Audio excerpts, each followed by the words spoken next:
Hi, my name is Dorothy Mayo. Tanse kahkiogtetamskat nawa.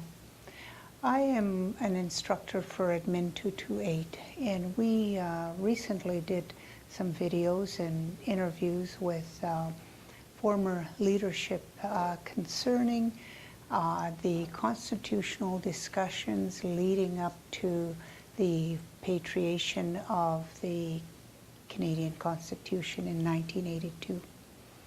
And what happened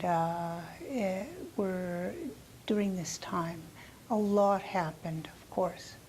And we asked them, what was the climate, the political climate between First Nations governments and the federal government at the time, the Crown? As well, what were the discussions about the political strategy leading up to these constitutional discussions? And we asked them what they thought of Section 35 of the Constitution Act, and also their recommendations on, how do we realize the benefits of Section 35 today, and how do we move forward with that? Many have talked about that this is an empty box and that we need to fill it by defining those rights a bit further.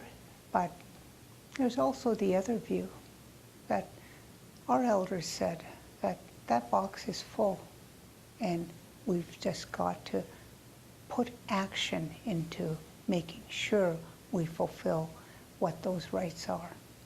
So some of the discussions interviews that we had with the three leaders are the former leader of National Indian Brotherhood, Noel Starblanket, and of course it's known as the Assembly of First Nations today, and also Saul Sanderson, Senator Saul Sanderson, and former chief of the Federation of Saskatchewan Indian Nations, and Roland Crow, also a former chief of the FSIN.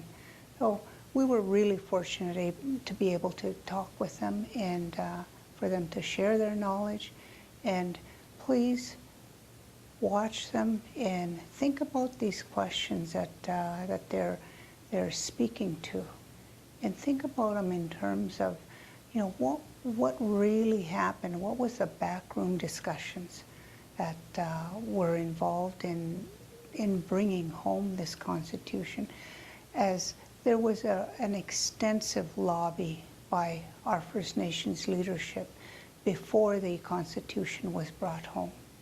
And there were a lot of fears, many of them perhaps, they were justified in fearing some of the things that would be involved in bringing home this Constitution, particularly the relationship that we have as Treaty First Nations with the British Crown.